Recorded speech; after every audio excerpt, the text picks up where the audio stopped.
За сайн байцгаана уу хүмүүстээ. За өнөөдрийн хичээл дээр Монгол ардын уламжлалт тоглоом наадам хичээлээр энэхүү оньсон тоглоомын хичээл багш нар орж байна. За энэ болохоор 6 модны оньсон тоглоом Солонго гэдэг нэртэй тоглоом байна.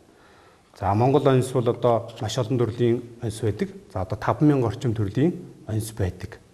За тэдгээрийн зөвхөн нэг нь бол энэ Солонго гэдэг оньс байна. За энэ тоглоомыг өнөөдрийн хичээлээр багш нар одоо задлаад ухсаж үзүүлье.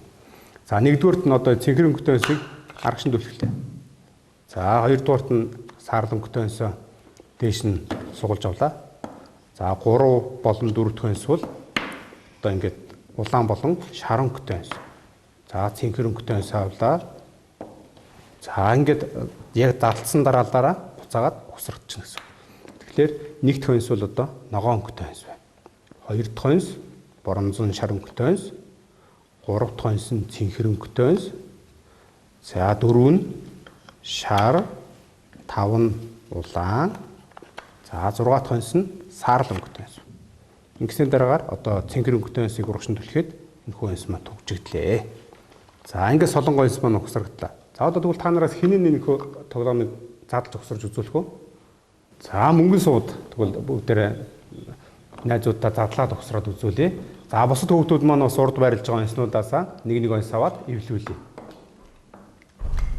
За Амарбаатар бол одоо огтлсон гурвалжин гэдэг оньс эвлүүлж байна тийм ээ. 6 модны оньс байна. За Мөнгөлдөө маань Ланз гэдэг оньс эвлүүлж байна. За Төгс Билэг 6 модны оньс 12 толгойтой луу жилийг эвлүүлж байна. За Эрдэнэ Заяа за Ланз гэдэг оньс бод эвлүүлж байна. За бүх оньснууд маань бүгд өөр гэсэн ухсрах аргатай дэс дараагаар ухсрагддаг тийм ээ. За энэ оньс буруу юм биш үү. Тэгээд дараа 3 дахь оньс чинь энэ цэнхэр өнгөтэй оньс шүү дээ.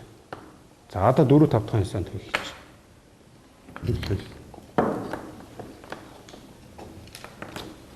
За 4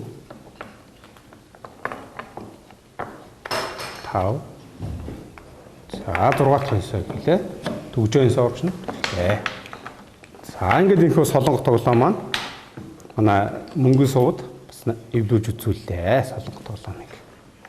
Үндэсний өв солион дээдэлж Монгол наадгаагаараа тоглоцгоё.